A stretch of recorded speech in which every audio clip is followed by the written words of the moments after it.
Hello, this is Spartan Commander, and this is the 137th Rome Total War Brotherhood game that I've put onto YouTube. The Brotherhood and myself would like to wish you all a very Merry Christmas and a Happy New Year. The team I'm in today consists of Brotherhood member Steve Longshanks, who has bought the Rome Julio faction. And then we have Brotherhood member Vet Plague. This battle was fought approximately 3 to 4 years ago. Unfortunately, Vet Plague doesn't play anymore, but he was a great player of his time, and I'm sure RTW veterans will remember him. As I say, he's bought the Rome Brutio faction. And then myself, Spartan Commander, who has bought the Rome Julio faction. So there's our team there. You wait till you see the other team. This should be a great one for you to watch.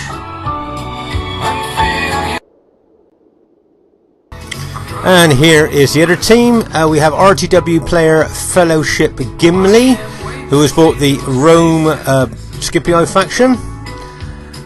And a lot of you remember him from 3 or 4 years ago. He was a good RTW player. If you notice how he's got his cavalry in twos there, should be interesting to see how that works.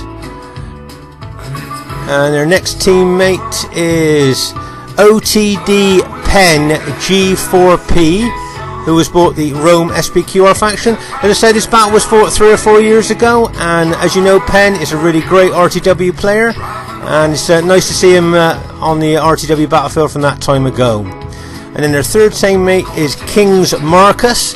A lot of you will know King's Marcus, a real RTW veteran. He still plays today now and again, but as I say, was a great player of his time.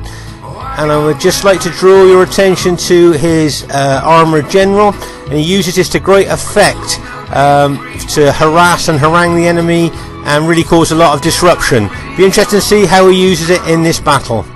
So there's the other team, and it looks pretty good to me.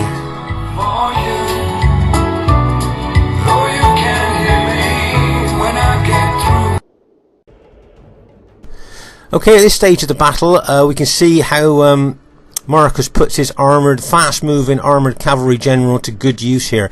You see how he's running straight over, being aggressive, trying to harass and, as I said, harangue the enemy there, drawing archer fire onto him, knowing that the specifications on that armoured cavalry unit can take archer fire no problem without causing any casualties. So he'll stand there and try and draw as many arrows as he can from the enemy archers there, just to try and wear, to kind of use the arrows up as much as he can there, knowing that he won't suffer any casualties. Let's say it should be interesting to see how he uses that general, because as I remember from years ago, he really used to harass people with that general. Should be a good one to see. Once again, here's a little bit of a close-up of that armoured cavalry general there taking archer fire. You can see all those arrows hitting his cavalry there. If you notice, he's only got 6 upgrades on, so he's probably only got gold attack, gold defense, so it's just basic upgrades on this general unit. But if you notice, it could stand there all day and take archer fire and not suffer any casualties. That's the great specifications that this armoured cavalry general has got. As I say, it's very old school to bring this cavalry general. We used to bring them up to about 8 years ago, but now we mostly bring infantry generals now. So any newer players to RTW that are thinking about taking a cavalry general, that seems pretty good to me. Right, if you notice here, I thought we'd have a look at Steve Longshank's unusual Pilot Shield unit, which is a legionary cohort unit. Now this is a lot cheaper than an urban cohort unit, but also he said in other battle videos, as long as the pilot unit you put out the front can take the pilots and soak them up, then why make an expensive one when you can have a cheap one? Okay, at this very early stage of the battle here, it looks like I'm looking to do a left flanking action here, looking at the position of my army. As I say, this battle was fought about 3 or 4 years ago, but I think a lot of you like to see battles from a few years ago, so I like to put them on from time to time. Makes them a little bit more interesting, maybe, to see how we fought our battles some years ago. As you can see here, it looks to me like in this particular battle I'm trying to be aggressive here, doing a left flanking action, My guess there's going to be a lot of pilot exchanging going on here. Of course, if you are aggressive and you attack, obviously the defensive team has got a slight advantage because they'll be able to throw their pilots before you do. And of course that cause more casualties to your pilot shield units before they can throw theirs, so you possibly won't do as much damage to their pilot shield units as what they do to yours. But then again, if you're being aggressive, then very often you're keeping the enemy on the back foot, and they kind of dance to your tune. So aggression in this game, as long as it's kind of controlled aggression, is I think a pretty good tactic to use. Let's say trying to steal, turn around the left here, move around to the left of the enemy team. I notice there's a lot of cavalry out there. I think there's 12 units of enemy cavalry in behind this. Potentially in behind this this enemy army that I'm moving around. Let's say there's a hail of pilots coming in there onto my forward pilot shield units there. Just pause the game for a second. As you can see here, still moving around to the left there. I'll just pause the game to show you how disruptive the cavalry general can be when used correctly. You can see that Marcus has actually attacked this legionary cohort unit there with that unit. Knowing that that legionary cohort unit has not got a lot of defense and specifications are not brilliant, he still attacked it with that one cavalry general unit. And I think he's caused at least 20 or maybe even 30 casualties of that legionary unit there. So as I say, when you bring the armoured cavalry general, it can be extremely useful in disrupting and harassing the enemy lines there. And I think King's Marcus there can show you how shows you how good using the cavalry general it can be if kind of used correctly there. And I believe King Marcus even today still uses a cavalry general, even when he comes onto the battlefield today. So it goes to show how much he thinks about using that cavalry general there. As you can see here on the left flank, Gimli is starting to throw a few units forward here, trying to disrupt my left flank in action there.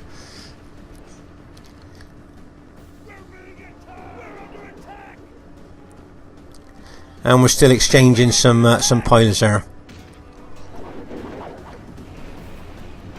We're being attacked! Ready, fire!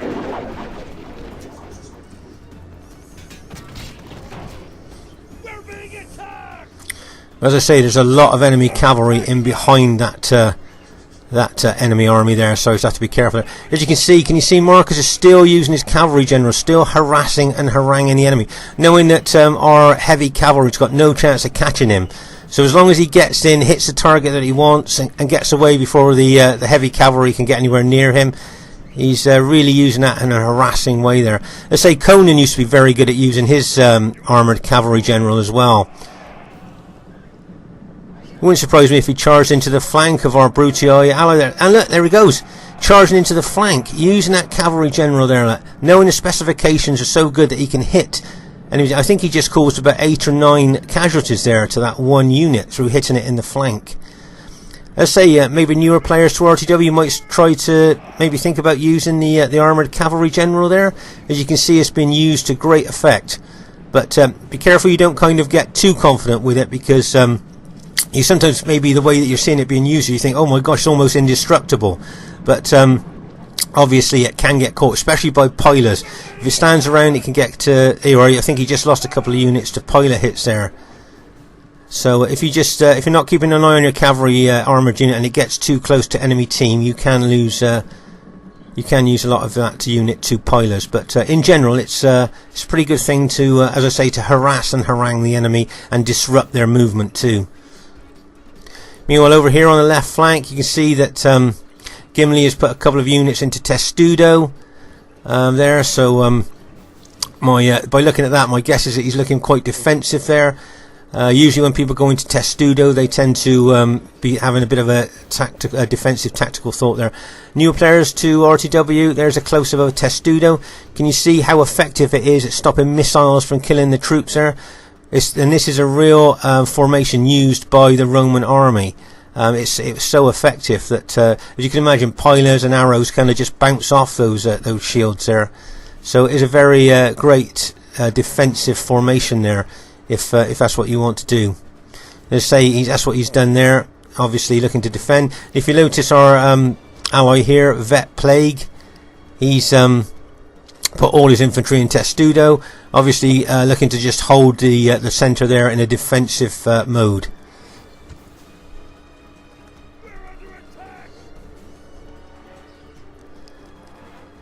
And I think I probably was thinking about flanking round to the left a bit more, but when I saw all that enemy cavalry there, I think it may have put me off.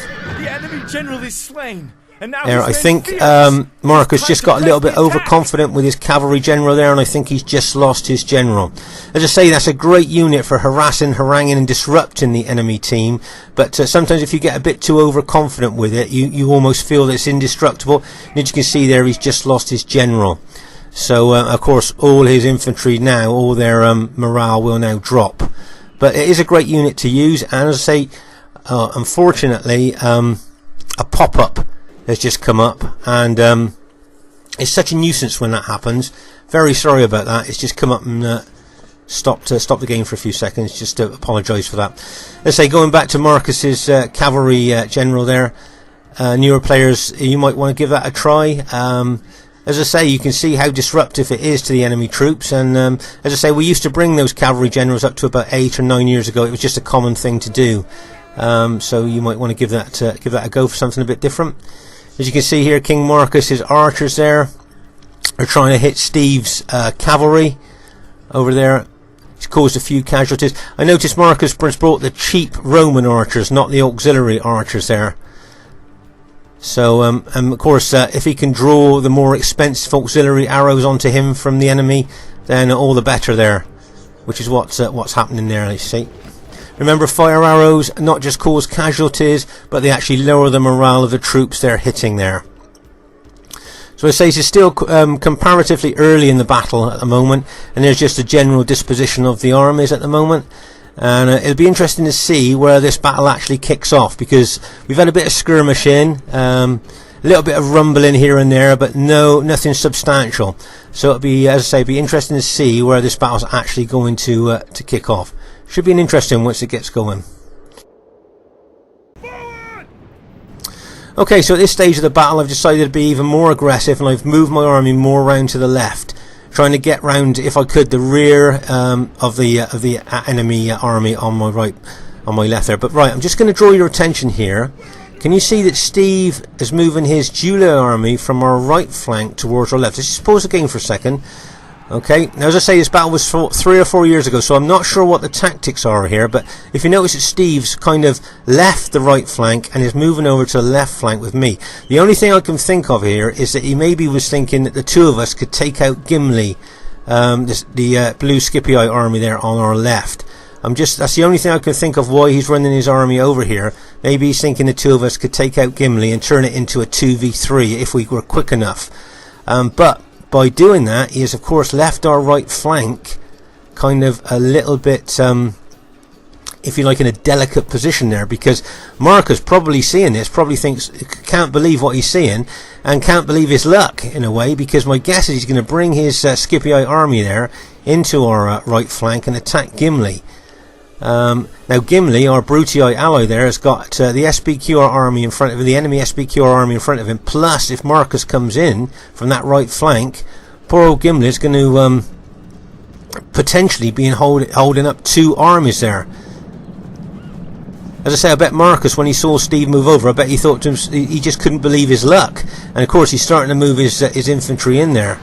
But as I say, the only reason I could think Steve is doing that is because he's thinking that the two of us are going to try and take out Gimli's army very quickly. But whether that's going to happen or not, we'll have to wait and see.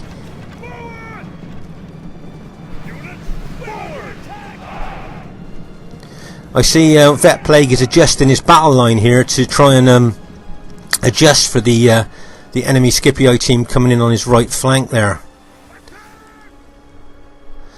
But as I say, he's now facing all of Marcus's infantry, plus the SPQR infantry that's in front of him as well. So, I don't know whether Steve and me is going to be able to take out Gimli's Scipii army over on the left flank quick enough to save Vet Plague here. They've even got enemy cavalry coming in on him now. As you can see, there's lots of pilots going in. Of course, because he's had to adjust his army so at such short notice, he's only got units in tight, close formation, so he's going to suffer a lot of pilot damage there. And see all the cavalry going in, bang, as that cavalry hits. If you see Vet Plague's charged his Brutii cavalry in there to try and take a bit of pressure off the infantry. Right, let's just pause the game for a second. Right, as you can see there, Marcus has got a couple of infantry units coming in behind Vet Plague. Marcus has got all his Scipii infantry attacking. There's all the Scipii cavalry. I think there's some SBQR cavalry as well, all piling in on Vet Plague's army. It wouldn't surprise me if his army started to rout. Steve and myself here are attacking Gimli on the left flank. As I say, I think that must be the only reason that Steve moved over to this left flank, is to hopefully try and take out Gimli's army as quick as we can. But I think that the tactic looks like it may have backfired, because poor old Vet Plague, our Brutii ally there, is getting hammered by the enemy team. And with Scipii infantry coming in behind him as well, it does not look very good for us there on which is now our right flank. You notice a lot of Vet Plague's Brutii units are starting to rout. There's some more enemy SBQR cavalry coming in, and bang, as that charged in. If you notice, I'm bringing my Julii cavalry over to try and take a bit of pressure off of our allies' infantry there. Charging my cavalry in there as well. But if you can notice that the Scipii infantry are like closing in there. If you notice, they come in behind and are kind of curling in there to try and take out Vet Plague's army. So remember that we are the red and the green is our team, and the enemy are the blue and the purple. The purple SBQR and the blue Scipii. So as you can see there, a lot of our allies units, and I think some of my cavalry units, are starting to rout there. So things are not looking that good for us.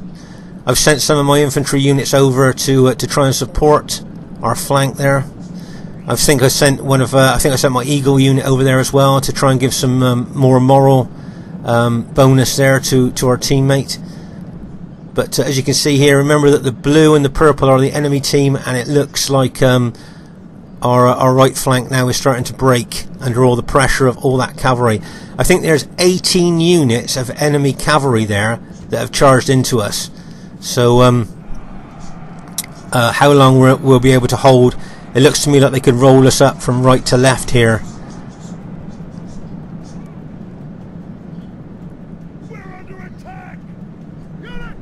I bet there's some veterans watching this thinking that they don't really want to be on our team at this time. And I don't blame you either.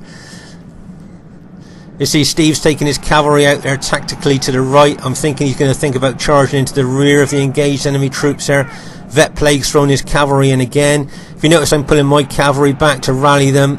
Get ready to charge in again.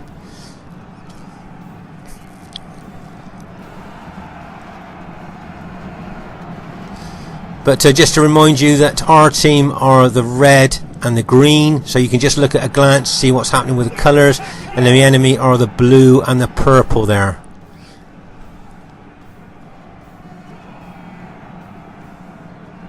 As you can see, Steve Longshanks' cavalry are in a tussle with the enemy Scipii cavalry here on the right. I think cavalry may well be pivotal to this battle towards the end there.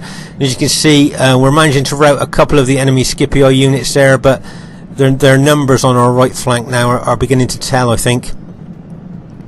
As I say, I've thrown lots of my infantry units over, and as I said, my Eagle unit to try and give my allies more moral and morale support there. But as I say, things are pretty much up in the air there on our right, which has now turned out to be our right flank. I think Vet Plague's infantry has held extremely well, considering the attack that's actually gone into him there. I know Steve and myself have sent support units over, but I was expecting Vet Plague's army to have actually routed. There's the Eagle unit I've sent over, as I say, just to send it over there, not just to try and hold back the enemy, but to give morale support there to my teammates. But as you can see, there's a general view of the battle as it stands at the moment, and as it looks at the moment, it looks like our team looks like it's probably going to lose this one. You notice I'm charging my cavalry in again there. once again, all the time doing this is just to try and take pressure off of our allies' infantry there. Oh, we've been lucky. We managed to rout some of the enemy Scipio units there. Vet Plague's charged some of his cavalry in as well. So that was a nice little combination cavalry charge there by myself and Vet Plague there. But if you notice, the enemy have counter-attacked with cavalry again. Okay, right, I'd just like to draw your attention to a disturbing development on our right flank. Can you see all that enemy cavalry and enemy infantry have kind of broken our right flank in a way now? And what they'll probably do is charge in to the right and try and maybe even get in behind us there. So things are not looking very good. Plus we've got pressure on the front as well, with the enemy SPQR and Scipio units attacking at the front. So as I said earlier, it wouldn't surprise me if they rolled us up from right to left here. You just have to see how we go. As I say, I sent as much infantry over as I can at the moment. I should probably be sending more over as well if I get chance to. But I say Gimli's, a lot of Gimli's infantry are still facing my army there. As I say, there's a general overview of the battle as it stands at the moment. And with that little force there of cavalry and infantry just moving in on our right rear, I don't think things are looking very good for us. And if Vet Plague loses his general, I think a lot of his units are down to very small amounts of men anyway. So if his general gets taken out, then I think that'll be the end of our Brutii allies' army there.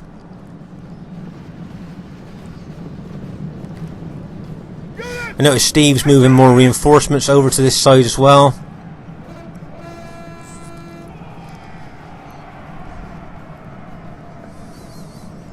Right, if you notice, I'm charging my cavalry. Can you see what I'm going for there? The SBQR General. Now if you notice, the SBQR General is in the front of his fighting force. Well, that's a great target for cavalry. If you can hit his general, I think I've just caused him at least 20 casualties in that general unit. I probably won't take it out now because it was quite a big general unit there. Still had most of its men still in that unit. But I'll probably pull back out, rally, see what I mean? In, do the damage I want to, pull back out, rally, charge back in again. Always looking to get a full cavalry charge bonus. See, the enemy is still really aggressively attacking that part of our line. Just going to pause the game here to show you something. Can you see how thin we are there? The enemy have nearly broken through. I think there's just one unit of Vet Plagues and one unit of mine there in our battle line at that particular point. There, can you see? Just our two units there that are stopping the enemy from actually breaking through. If they could smash their way through there, they could then get in behind us. As I say, it's just a couple of our units there that are managing to stop that breakthrough. And maybe that's why they were so aggressively attacking that spot there, because they could see that as well to break through. If they broke through at that point, they'd get in behind our Julii troops there and would probably rout them. So as I say, there's a general overview of the battle as it stands at the moment.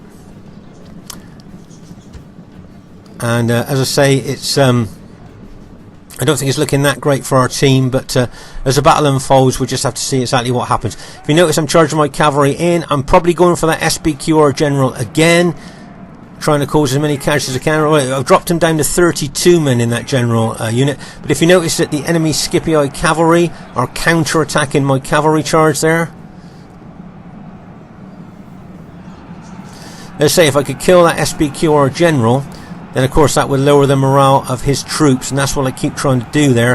But I think that that Scipii counter-attack has routed a couple of my cavalry units there. If you notice, I'm bringing some more infantry units over as well to try and shore up our centre and right flank.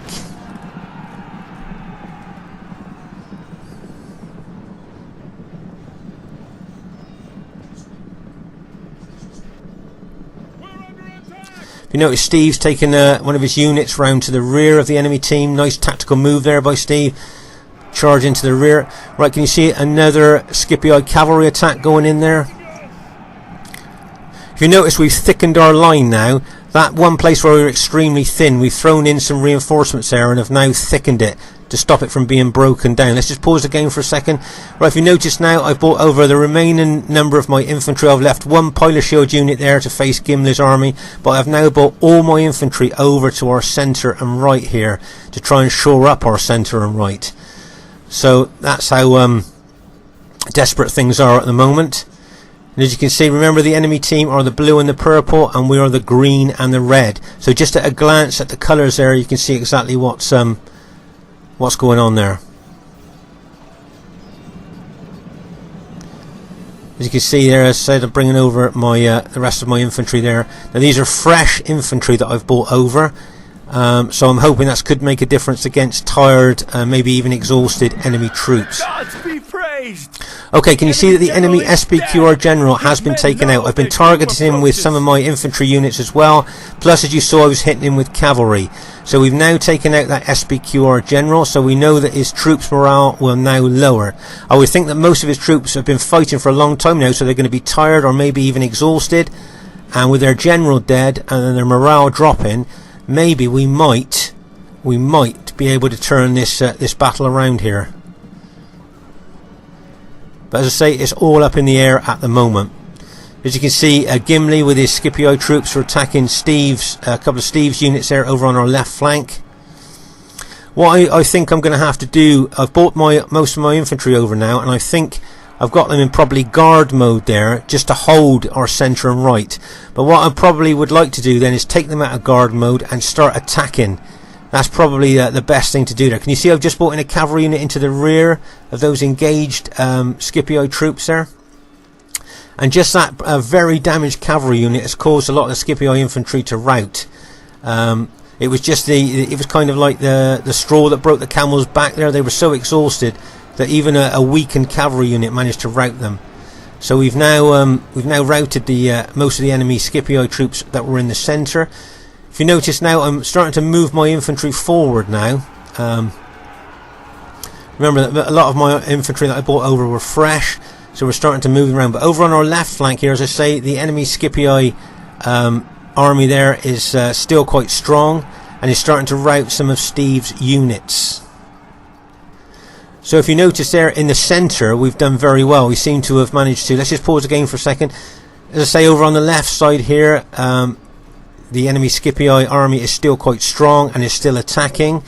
But in the centre, if you look, we've managed to rout most of the enemy units in the centre there.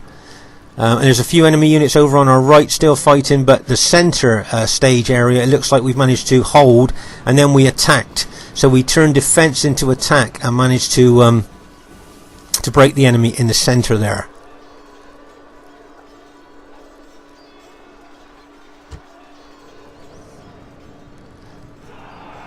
So as I say, now we're just moving over now to try and take on the Scipio army that's left. Remember that most of our troops have been fighting for quite a long time, but we have got some fresh units that we brought over at a later stage of the battle there. As you can see the Scipio cavalry charging in there, but they're all extremely battle damaged, and it wouldn't surprise me if they started to rout at its state. There you go.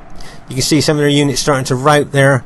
They were battle damaged, their morale would be low, and going into that much infantry there and starting to suffer casualties would cause those units to rout.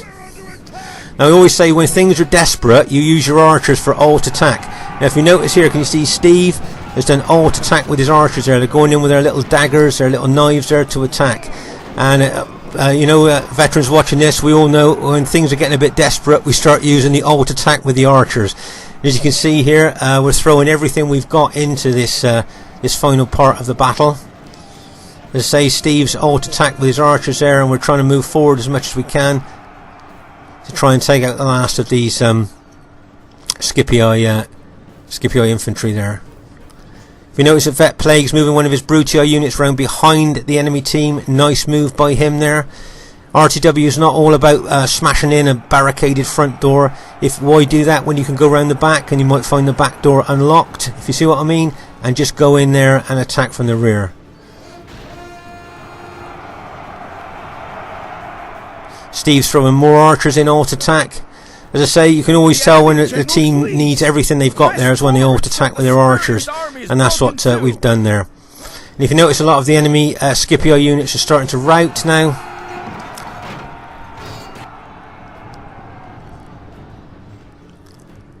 And as you can see here, bearing in mind this was only a 3v3, you can see how intense the fighting is. Oh, there's somebody from the Roman Flying Corps there, one of the Brutii Flying Corps members. But if you look at the rest of the battle there, you can see how intense the fighting was by the piles of dead. And as I say, bearing in mind this was only a 3v3, you can see really how intense the fighting was. First thing I'd like to say is really well played to everybody in the team there. Everybody in the game there. Everybody played extremely well. As you can see there, it is only a close victory, as I thought it would be, looking at the troops that we had left. Just right to draw your attention to OTD Pen G4P, got the highest kills in the game.